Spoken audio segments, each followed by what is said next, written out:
누가복음서 12장 42절에서 48절입니다. 주께서 이르시되 그런즉 자기 주인으로부터 그의 집안 사람들을 넘겨받아 다스리며 제때에 그들에게 그들 몫의 양식을 나누어 줄 신실하고 지혜로운 청지기가 누구냐? 그의 주인이 올 때 그가 그렇게 하고 있는 것을 보면 그 종이 복이 있도다. 진실로 내가 너희에게 이르노니 주인이 그를 자기의 모든 소유를 맡을 치리자로 삼으리라.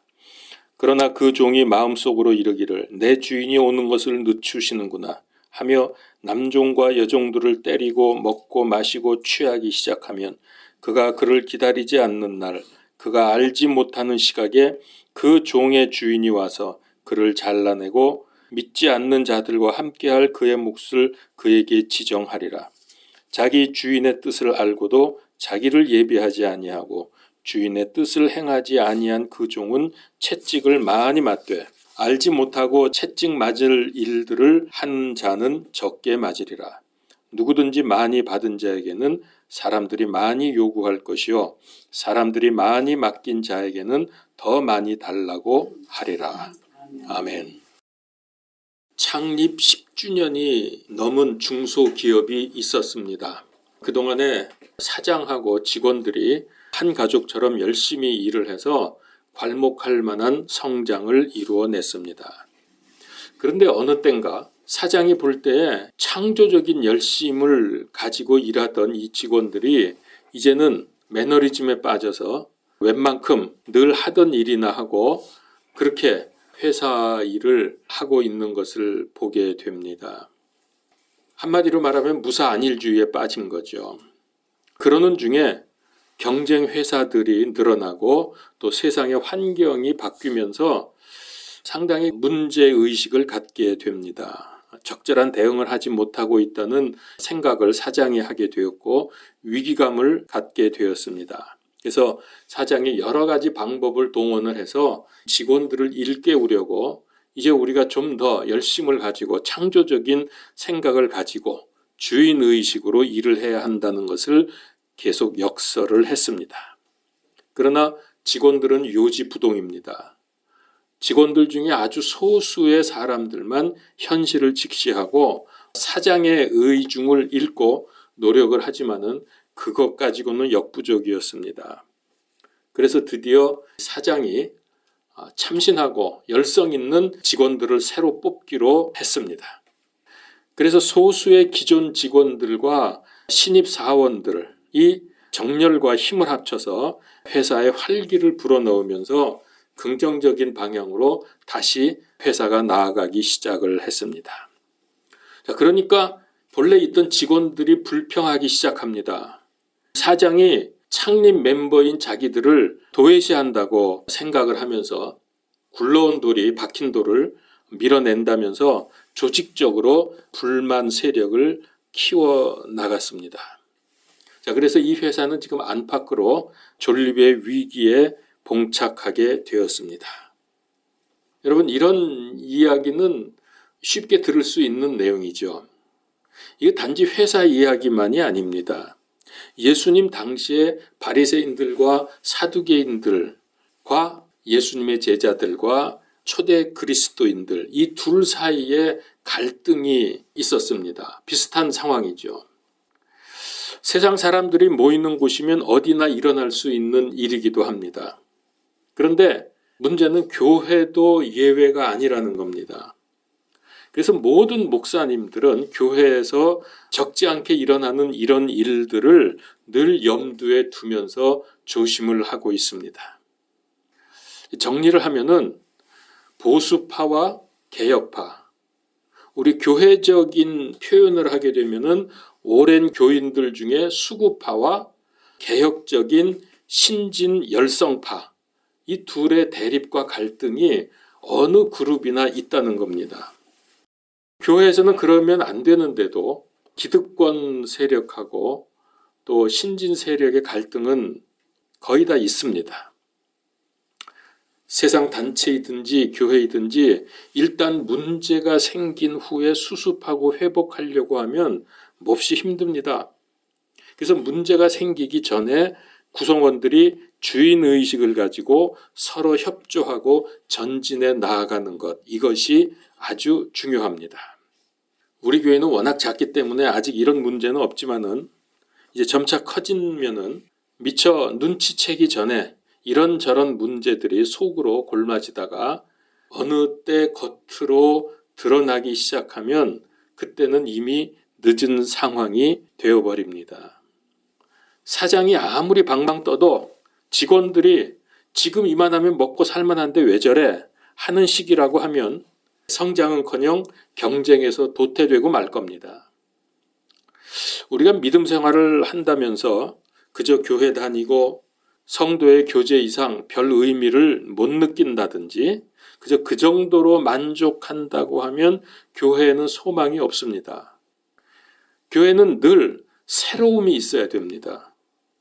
요즘같이 급변하는 세상에서 사탄의 발악이 심한 시대에 우리가 깨어있지 않다고 하면 주님께서 우리에게 이렇게 말씀하실 겁니다. 계시록 3장 15절에서 16절. 내가 내 행위를 아노니 내가 차지도 아니하고 뜨겁지도 아니하도다. 나는 내가 차든지 뜨겁든지 하기를 원하노라. 그런즉 내가 이같이 미지근하여 차지도 아니하고 뜨겁지도 아니하므로 내가 내 입에서 너를 토하여 내리라. 지금 이 시대가 바로 라오디게아 교회 시대의 특징을 그대로 보여주고 있지 않습니까? 우리가 여기서 어떻게 신앙생활을 해야 되는가? 왜 우리는 이 시대에 부르심을 받았는가? 이런 생각을 이제 오늘 새해 벽두에 반드시 해야 될 겁니다. 그저 지금까지 구태의연한 방식으로 교회 다니고 이렇게 한다고 하면 교회로서의 의미가 없어지죠. 2022년 새해 첫날 우리는 첫 시간을 하나님의 전에 나와서 예배로 시작을 하고 있습니다. 여러분들의 믿음과 열정과 그런 것들을 감사하게 생각을 합니다. 그러나 단지 그저 교회에서 예배가 있으니까 나오는 것으로 다 됐다고 생각하는 것은 절대로 안 됩니다. 자, 그러면서 우리가 오늘 말씀을 보겠습니다. 여기 나오는 주인은 예수님이고 종들은 믿는 사람들입니다. 예수님께서 언제 오실지 정확히 아는 사람은 없습니다. 또 자기가 언제 죽을지도 모릅니다. 그리고 어떻게 죽을지도 모릅니다. 자, 이렇게 가장 중요한 것들을 우리는 알지 못하고 삽니다. 그래서 우리는 항상 깨어서 준비하고 있어야 합니다. 뭘 준비합니까? 맨날 준비하라 그러는데 뭘 준비해요? 준비할 가장 중요한 것이 주님의 재림을 준비하는 것이고 나의 죽음을 준비하는 것입니다. 그래야 복된 인생이 됩니다. 어떻게 준비합니까? 영적 생활입니다. 이것보다 중요한 게 없습니다. 그러면서 긴장을 늦추지 말아야 합니다. 특별히 우리는 오늘 42절에 보니까 신실하고 지혜로운 청지기가 되어야 합니다. 그리고 43절에 보면은 주인이 올 때 그랬죠. 주인이 올 때. 이거는 우리 주님이 반드시 돌아오신다는 말씀입니다. 재림하신다는 말씀입니다. 그러므로 신실하고 지혜로운 청지기로 깨어 있어야 합니다. 어떤 사람이 신실하고 지혜로운 청지기입니까? 주인이 오는 것을 대비해서 주신 사명을 충성되이 감당하는 사람, 한마디로 이렇게 준비된 자, 이런 사람이 신실하고 지혜로운 청지기입니다. 여러분, 우리는 적어도 우리 생명빛교회의 성도라고 한다면 우린 그냥 믿다가 새하늘과 새 땅에 가서 사는 천국 백성이 아닙니다. 우리는 천국에 가되 거기에 중심부에 있는 새 예루살렘 성 안에서 하나님의 자녀로 영생을 누릴 사람들이 아닙니까? 성 밖 사람 되고 싶어요? 성 안 사람 되고 싶어요? 예, 아멘. 구체적으로 할 일이 무엇인지 이런 사람들에 대해서 분명하게 말씀을 하십니다. 이걸 우리가 사명이라고 말하죠. 42절에 보면은 후반부에 보면은 양식을 나누어 준다 그러는데 이 양식은 당연히 영의 양식이겠죠. 쌀 나눠주고 보리 나눠주는 건 아닐 텐데 영의 양식, 즉 하나님의 말씀을 전하는 것이 양식을 주는 거죠. 또 복음을 증거하는 것이 영의 양식을 나누어 주는 거죠. 그렇게 해서 복음 받은 사람들을 이끌어주는 거, 양육하는 거, 이런 일들이 우리가 해야 될 가장 중요한 겁니다. 그런 건 모르겠고 천국만 가도 어디냐? 혹시 이런 분들이 계시다면 그게 누구냐 하면 오랜 직원, 사장이 자기들을 도외시한다고 불만을 터뜨리는 오랜 직원에 불과합니다. 안일주의에 빠져서 회사를 어렵게 만드는 사람입니다. 하나님께서 예수 그리스도 믿으면 구원받을 수 있게 해 놓으셨습니다. 근데 하나님께서 이렇게 너무 쉽게 만들어 놓으셔서 그냥 믿고 천국 가면 되지라고 생각하는 이런 패단이 있다는 것을 하나님이 아시는지 모르겠어요. 우리가 어떻게 살아야 하는지 가장 잘 알려주시는 말씀이 성경에서 서신서라고 생각을 합니다. 서신서는 대개 두 부분으로 나누어지죠. 전반부와 후반부. 근데 후반부에 보면은 우리 그리스도인들의 삶에 대한 내용이 나옵니다. 잘 아시겠지만은 바울 서신을 비롯해서 서신서의 대부분이 전반부, 후반부로 나누어집니다. 전반부는 주로 교리를 말씀하고 있고요. 후반부는 그리스도인의 삶. 그래서 올바른 그리스도인의 삶을 살려면은 후반부만이 아니라 전반부, 그런 삶을 살아야 되는 이유가 교리거든요. 교리적으로 이렇게 하는 중요한 일이 있기 때문에 우리는 이렇게 살아야 된다. 그게 후반부에 나오거든요. 그래서 우리가 이걸 다 알아야 돼요. 어쨌든 그 부분을 우리가 집중해서 읽고 묵상하고 적용하는 것은 반드시 필요합니다. 바울 서신을 여러분 좀 많이 애독을 하십시오. 이런 믿음의 사람에게는 놀라운 상이 있습니다. 43절, 44절. 그 주인이 올 때에 그가 그렇게 하고 있는 것을 보면 그 종이 복이 있도다. 진실로 내가 너희에게 이르노니 주인이 그를 자기의 모든 소유를 맡을 치리자로 삼으리라.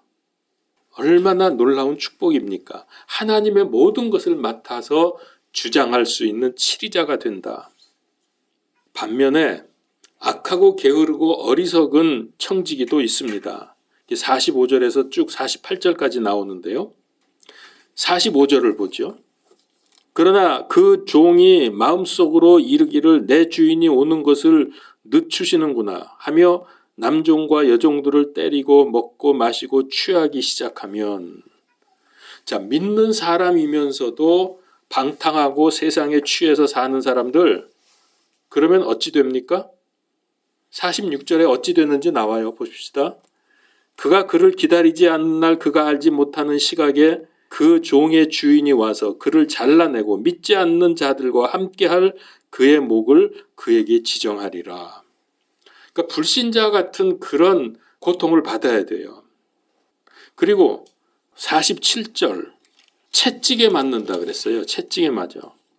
구원 받는 사람도 채찍에 맞아. 근데 여기 성경에 그렇게 있잖아요. 요거를 복음서에서는 어떻게 표현하고 있냐면은 슬피 울며 이를 갈 거라고 그랬어요. 그게 여기서는 채찍 맞는 걸로 지금 표현이 되어 있는데 그 얼마 동안 그렇게 당하느냐? 1000년 동안입니다. 야, 구원받는 게 이게 다 똑같은 게 아니에요. 그래서 신실하고 지혜로운 청지기가 되어서 큰 상을 받고 여러분 천국의 예루살렘 성 안에서 살고 싶어요? 아니면 악하고 게으른 종이 되어서 1000년간 채찍 맞으면서 이를 갈고 싶어요? 그렇게 해서 겨우 천국 들어가서 성 밖에서 살고 싶어요? 여러분 천국 가면 무조건 좋다고 생각하죠? 거기에 들어갈 수 있는 수준이 될 때까지 1000년 동안 이렇게 단련을 받아야 돼요. 구원은 받지만 여러분 이거 절대로 간과하면 안 돼요. 이거 가볍게 생각하지 마십시오. 지금 조금만 잘하면 되는 걸. 그래서 물론 여기에도 차이가 있죠. 47절과 48절에 보면은 채찍에 많이 맞는 사람이 있고 적게 맞는 사람이 있어요. 또 많이 받은 사람에게는 많이 요구한다 그랬죠. 이게 뭡니까? 환경과 재능과 기타의 것들, 좋은 조건에서 산 사람들, 특별히 이런 사람들에게는 많이 내놓으라고 할 겁니다. 너 많이 누렸지 않냐? 그런 것들. 그러니까 복음의 열매 많이 내놔야지. 여러분 이런 거 보면요. 천국이 다 똑같은 게 아니에요. 얼마나 차등이 있고 전부들 각각 다른지 몰라요. 이걸 근데 왜 그렇게 말하지? 성경을 안 읽나? 천국 가면 다 똑같지 뭐 구원받았는데. 천국에 차별이 있으면 그게 천국이야? 뭐 이러거든요. 그 너무나 많은 사람들이 그렇게 생각을 해요. 또 그렇게 설교도 하고요. 인터넷에서 많이 봤어요. 그렇게 어느 그 성도가 질문을 했더라고요. 이렇게 저 천국에 차등이 있고 뭐 여기서 한 거에 따라서 많이 달라지는데 목사님 그거 어떻게 된 거예요? 그런 식으로 제가 작년 언제 그걸 봤는데 그랬더니 목사님이 그건 말도 안 된다. 천국에 차별이 있으면 그건 천국이 아니다. 뭐 이런 식으로 쭉 풀었더라고요. 그래서 제가 좀 미안하지만 목사님인데도 제가 좀 비난을 하는 것 같아서 미안하지만 도대체 성경을 읽는 거야 안 읽는 거야 그런 생각이 들어요. 여기만 봐도 이런 게 이렇게 나오는데 말이에요. 한마디로 깨어 있어서 항상 예수님의 재림을 준비하면서 맡겨진 일에 충성하라. 그런 말씀입니다. 그래서 우리가 이렇게 살고 이렇게 주님을 섬기고 이렇게 교회를 섬겨야 합니다. 지금 제가 말씀을 드렸잖아요. 이렇게 이 구절을 가지고. 그러니까 이제 여러분 여기 보면은 모르고 그렇게 한 사람은 적게 맞지만 알고도 주인의 뜻대로 하지 않은 사람은 채찍을 많이 맞는다 그랬죠. 이제 여러분 몰랐다고 할 수가 없는 거예요. 이제 이렇게 제가 말씀을 드렸는데도 뭐 괜찮아. 난 구원 받았어. 이러고서 있으면은 여러분 채찍을 많이 맞습니다. 이거 피할 수가 없어요. 근데 하나님이 벌 주시면요. 이 채찍 치시면 여러분 이거 보통 아프고 보통 괴로운 게 아닐 겁니다. 하나님이 괜히 뭐 말로만 엄포 주고서 대충 이렇게 넘어가시는 분이 아니거든요. 그러니까 생각을 좀 바꿔야 합니다. 이제. 그런데도 아직 정신을 못 차리고 주님 뜻은 뒷전에 두고 내 생각대로 나 좋은 대로 그렇게 하면 어떻게 해요? 바깥 어두운데 쫓겨나서 슬피 울며 이를 갈면서 채찍에 맞아야 돼요. 1000년 동안. 정신 차리세요. 기억할 것은 준비된 충성스러운 일꾼이 되겠다면서 자꾸 나대지 마세요. 칭찬받는 주님의 종으로 쓰임 받으려면은 준비가 돼야지. 나 지금부터 열심히 할 거야. 그래서 상 받을 거야. 그러고 막 나섰다. 그 의미가 없습니다. 그걸 뭐라 그런지 알아요? 그게 종교적인 열심입니다. 그건 하나님께서 받지 않으십니다. 그래서 우리가 준비가 되어서 정말로 복음의 사람으로 쓰임을 받아야죠. 그게 영적 생활하는 거예요. 이거 안 되면은 준비도 안 되고 아무것도 아니라니까는요. 제발 이것 좀 하세요. 이제 새해 들어왔으니까 결심을 하세요. 영적 생활하는 거는 내 의지가 있어야 돼. 반드시 영적 생활만큼은 성공하겠다는 생각을 하고 마음 가다듬고 시간을 내십시오. 시간 내서 하나님 앞에 나오십시오. 저는 작년에 신약 성경만 12번을 읽었습니다. 한 달에 한 번씩 읽겠다 그래서 12번을 딱 읽었거든요. 올해는 제가 이제 그렇게 시간 제약을 두는 계획은 안 세울 거고 신약 구약을 차근차근 읽어가면서 묵상하고 연구하고 이렇게 하면서 영적 생활을 하려고 합니다.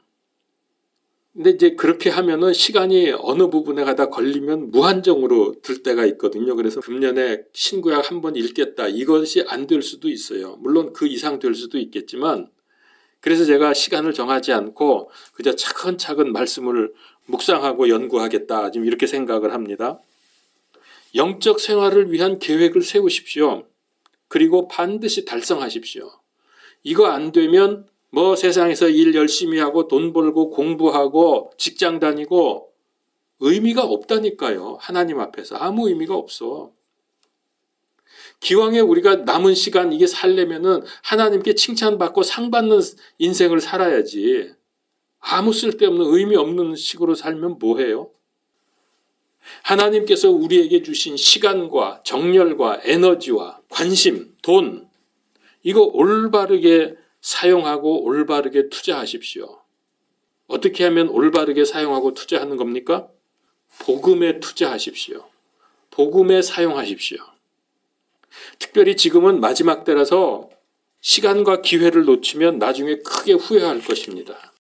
에베소서 5장 16절에 보면은 시간을 되찾으라. 날들이 악하니라. 그러므로 너희는 지혜 없는 자가 되지 말고 오직 주의 뜻이 무엇인지 이해하라. 시간을 되찾으라 그랬어요. 어떻게 시간을 되찾아요? 시간을 아껴서 낭비하지 말고 그저 되는 대로 대충 그저 멍하니 이러고 살지 말고 시간을 아끼고 시간을 창조적으로 사용함으로 해서 되찾으라는 겁니다. 잃어버리지 말고. 그리고 여러분 잘 아시지만은 달란트 비유나 문화의 비유, 이야기 이런 거 다 마지막 때 우리에게 주시는 말씀들입니다. 근데 이거 읽어보시면은요 명확하게 둘로 나누십니다. 착하고 신실한 종 대 악하고 게으른 종, 깨어있는 사람 대 준비하지 못한 사람, 이렇게 명확하게 나누어져 있어요. 어중간하지 않습니다. 그런데 마귀가 이거를 방해하잖아요. 그죠? 그래서 결심하려고 하고 뭐 내가 하겠다고 계획도 세우고 영적 생활 잘하겠다. 뭐 내가 이번에는 꼭 신구약 한 번을 읽겠다. 뭐 이런 식으로 결정을 하고 몇 시에 아침에 하겠다. 저녁 때 하겠다.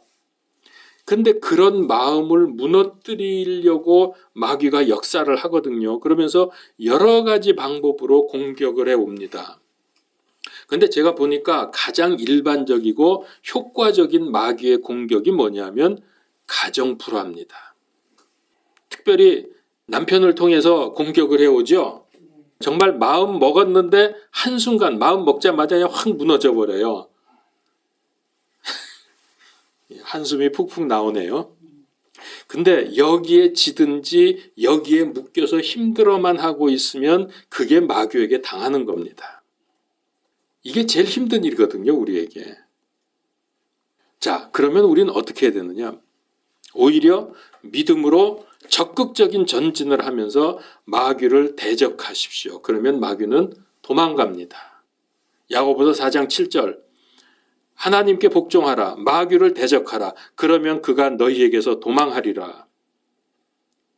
일어나 빛을 발하라. 이사야서 60장 1절 에베소서 5장 14절 너 잠자는 자여 깨어서 죽은 자들로부터 일어나라.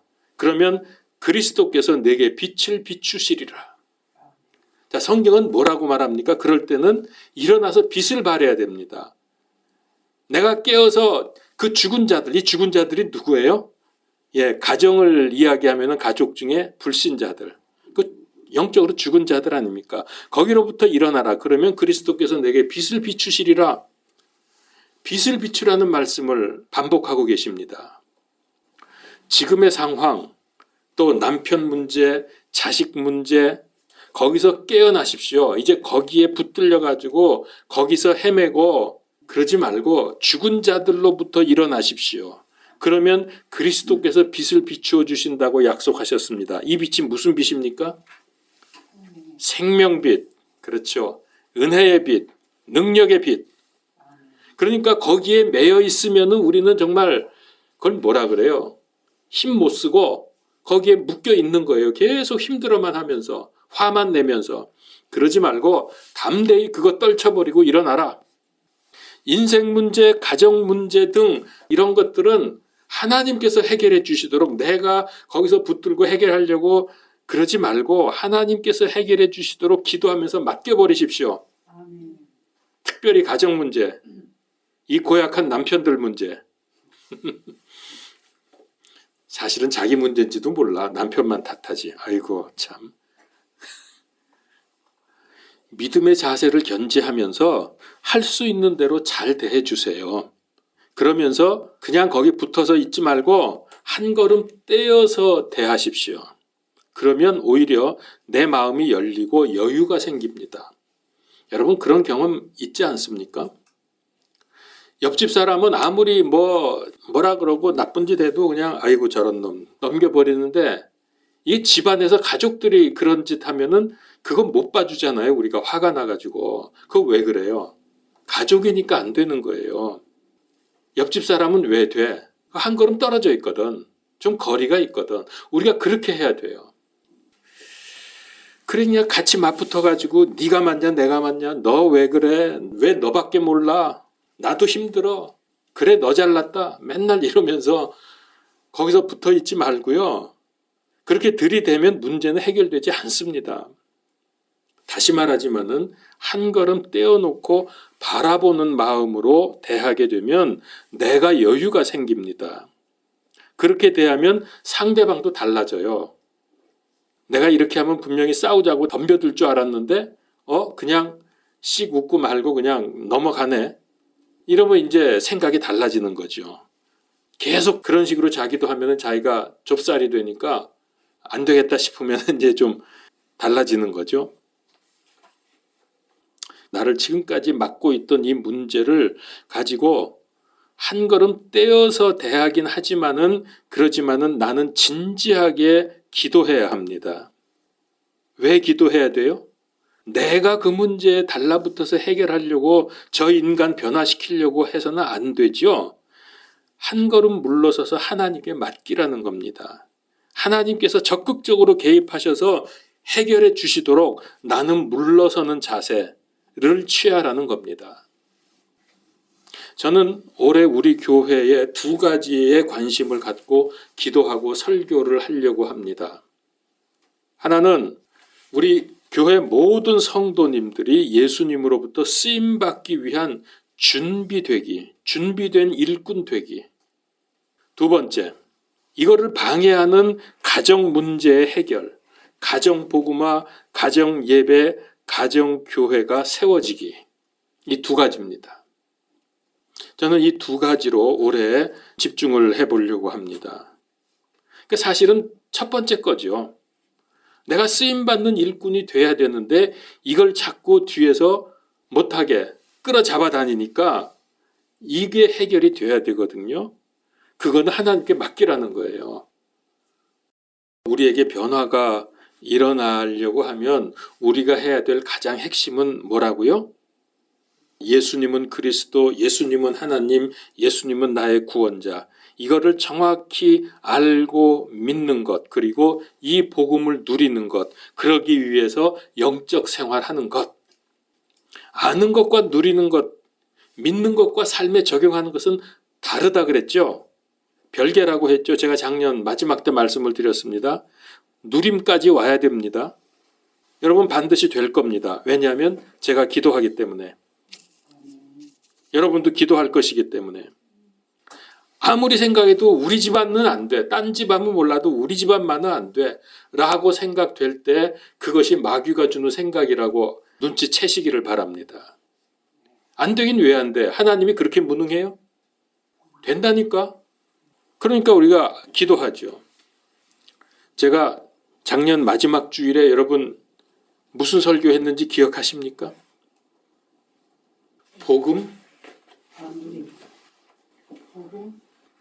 복음을 제가 반복했죠. 그리고 누림에 관해서 말씀드렸죠. 제가 복음의 내용을 반복한 것은 여러분들이 모를까 봐 그런 게 아니에요. 여러분 들으면서 나 저거 다 아는 건데 아마 그랬을 거예요. 저도 알아요. 여러분 다 알고 있는 거.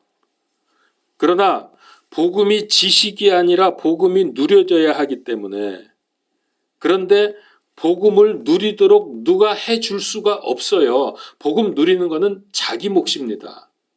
누려 그러면서 따라다니면서 패겠어요. 어떻게 등을 두들겨 주겠어요. 그건 자기 몫이거든요. 그래서 저는 이 누림을 위해서 자극하고 경고한 겁니다. 누림을 위해서 영적 생활 하십시오. 기도하십시오. 시간 좀 내라고요. 이거 몇 분 시간 내는 게 그렇게 아까워요? 딴 거는 뭐든지 다 하면서. 사장이 아무리 방방 떠도 직원들이 호응을 하지 않으면 회사가 안 되는 것처럼 제가 아무리 목 놓아 외쳐도 그래 아무리 그래 봐라 내가 영적 생활 하나 어림도 없지 난 절대로 안 해. 만약에 이런 식으로 나오면 서로 괴롭습니다. 꼭 하십시오. 반드시 하십시오. 죽어도 하십시오. 기도하겠습니다. 하나님, 영적 생활 되지 않고서야 우리가 그 이후에 무엇을 하겠습니까? 준비되지도 않고 준비가 안 됐는데 한들 그것이 하나님께 무슨 의미가 있겠습니까? 아버지, 올해는 영적 생활에 성공하게 하시고 그래서 복음이 누려지고 하나님께 귀하게 쓰임받는 우리 생명빛 교회 온 성도님들이 다 되도록 이 일을 결단코 되도록 허락하여 주시옵소서. 예수 그리스도 이름으로 기도하옵나이다. 아멘.